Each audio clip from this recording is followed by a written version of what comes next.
Irmãos e irmãs, todos nós, de uma maneira ou de outra, esta semana vivemos a intensidade da espiritualidade franciscana pela celebração do dia de São Francisco de Assis, anteontem, sexta-feira, dia 4 de outubro. Eu conversei com muita gente nas escolas, pais e mães, em Curitiba. 2 grandes escolas na parte da manhã, 2 grandes escolas na parte da tarde. Palestra, inclusive em Campo Largo. Eu bebi, me alimentei muito desta energia, dessa espiritualidade, dessa grandeza que brotam de Francisco de Assis. E conversando com o Frei Gonzaga, permitiu-me que eu revelasse a vocês 2 coisas, que com certeza muitos celebram e não sabem da razão desta celebração. A primeira pergunta que eu faço a vocês, e quem souber levanta a mão, com certeza. Por que São Francisco é conhecido como patrono da natureza e protetor dos animais?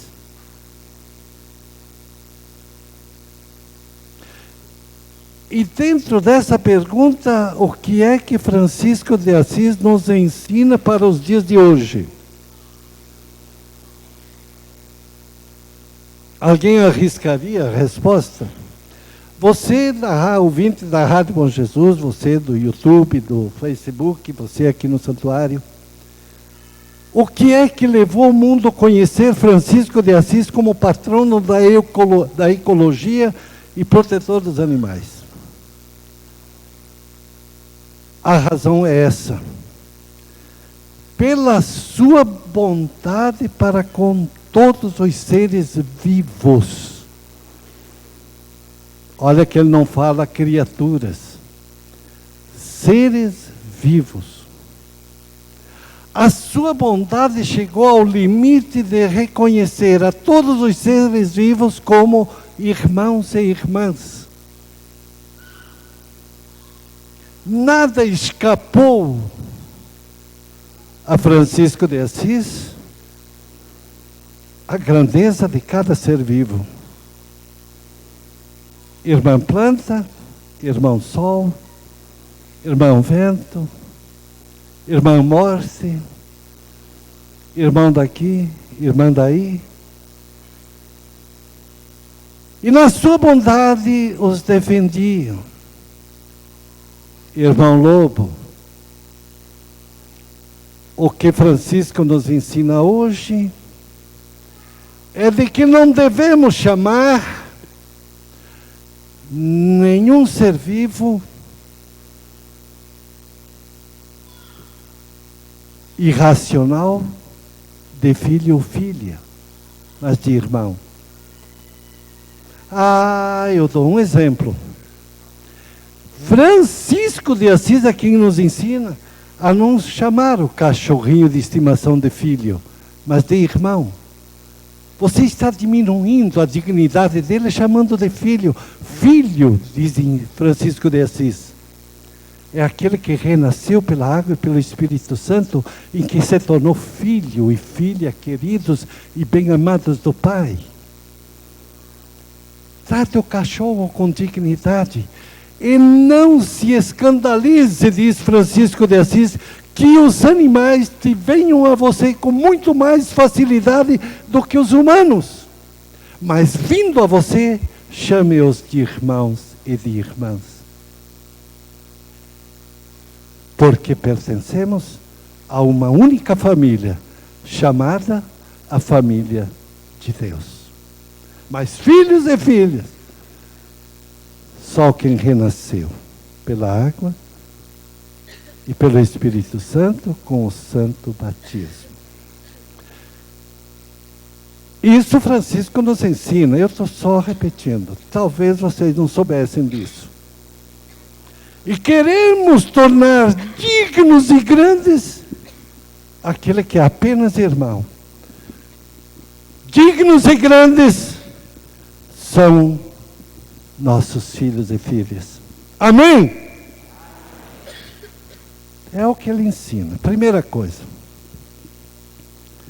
Segunda coisa que Francisco de Assis nos ensina: e não arrepiem o cabelo com o que eu vou dizer, porque eu arrepiei.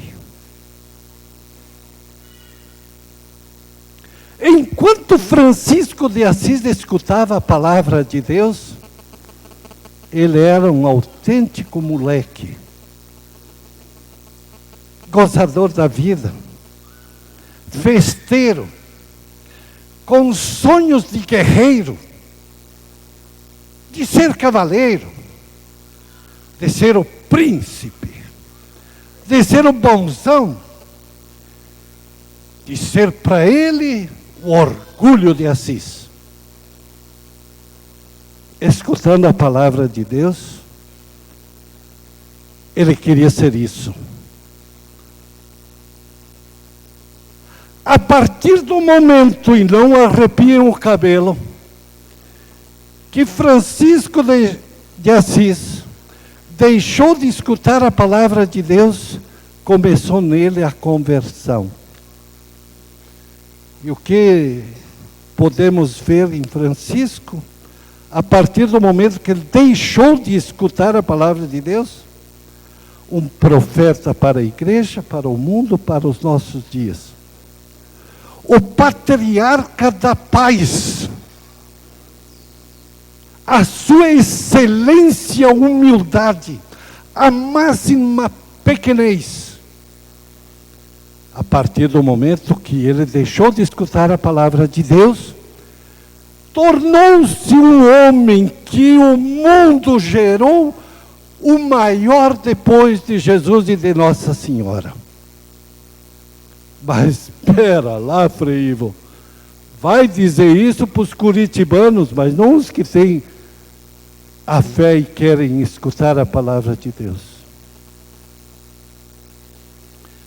Irmãos e irmãs, Francisco se converteu a partir do momento que deixou de escutar a palavra de Deus e passou a ouvir a palavra de Deus.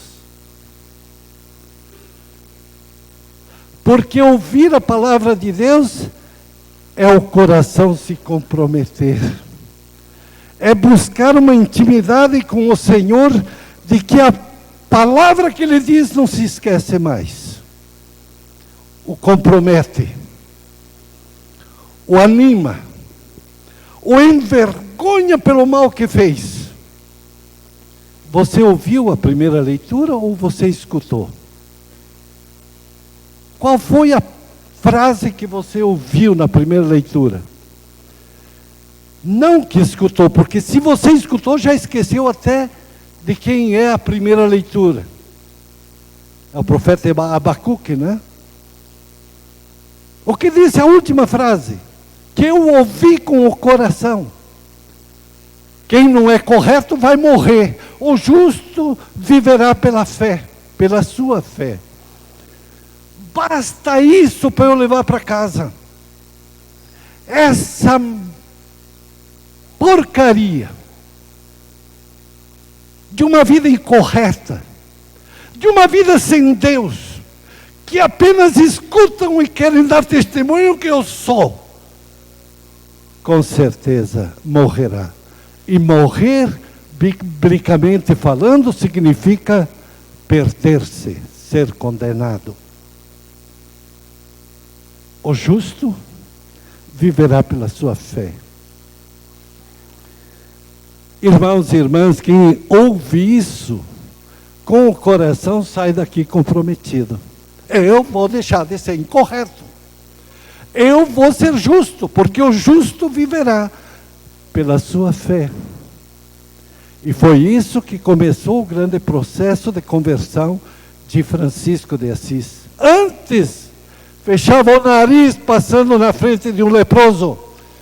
Ao ouvir a palavra de Deus, o chamou de irmão, de filho querido e bem-amado do Pai, com o qual ele comia com as mãos no mesmo prato, o homem cheio de feridas, e ele se alimentava junto.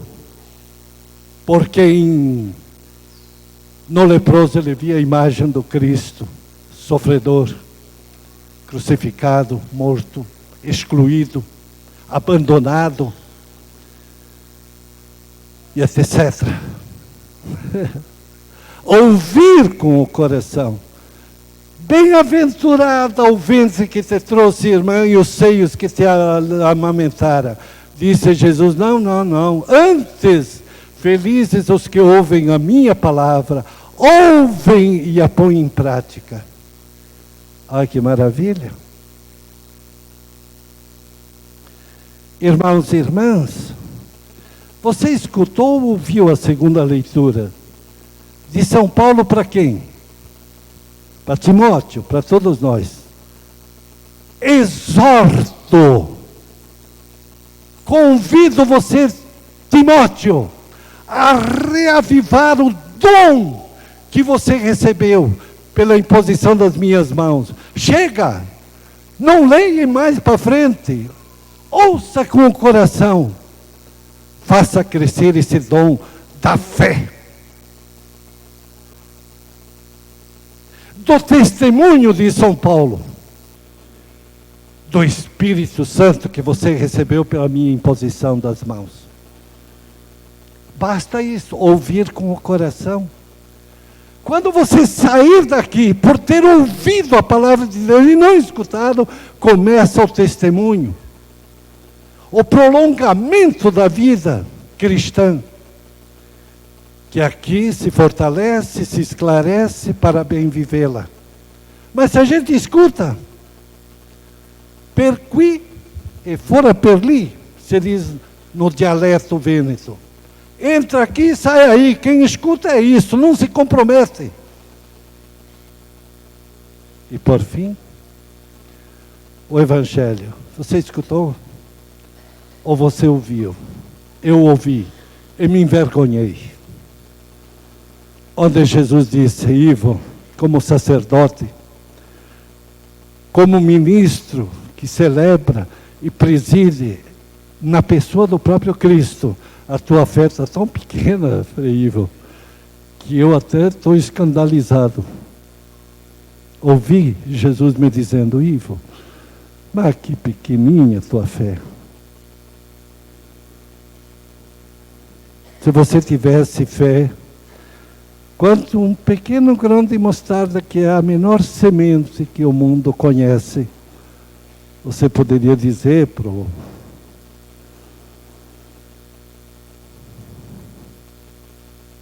Senhor que eu atendi, dando-lhe a unção, o perdão dos pecados, a indulgência plenária, levanta-te, pega a tua família, vai lá no Santuário do Bom Jesus. Eu tive coragem de dizer isso, porque eu sabia que a minha fé não me leva, não me impulsiona a isso, ouvir com o coração. Por isso, essa semana vou dedicar-me ainda mais na intimidade com o bom Jesus. Zé Romeiro, ouve a voz do bom Jesus. Escute o que ele diz, ouça o que ele diz. Sem mudar o coração, não se é feliz. Nem adianta a romaria ao bom Jesus. Então, irmãos e irmãs, o desafio grande hoje é olhar para esses dois ícones quer dizer essas duas imagens, que o mundo não é capaz de destruir. Jesus e Francisco de Assis. Claro, você pode colocar São Pio, Padre Pio, pode colocar Nossa Senhora. Eu só citei dois ícones. A Igreja Católica tem milhões de ícones atualmente. O próprio João Paulo II, a própria Santa Madre Teresa de Calcutá, e quantas outras a caminho, em processo de serem vistos, admirados e celebrados como os grandes amigos e amigas de Jesus, por terem ouvido a palavra de Deus com o coração. Amém? As nossas preces vão nesta direção. Que o Espírito Santo nos conceda a graça de ouvir a palavra e pô-la em prática. E quero fazer a primeira prece. Uma grande amiga minha, que se passou por esses dias, a tia Dalica, quando da última vez que eu estive aqui, eu fui visitá-la. Quero lembrá-la e lembrar todos aqueles e aquelas, que eu poderia citar vários, que fico sabendo da morte dos amigos e amigas aqui de Siqueira Campos. Mas agora, na pessoa de Dalica, da tia Dalica, como eu chamava, incluir todos para que vivam no coração do Pai, na eterna glória. Façamos os nossos pedidos depois do creio. Creio em Deus Pai Todo-Poderoso, Criador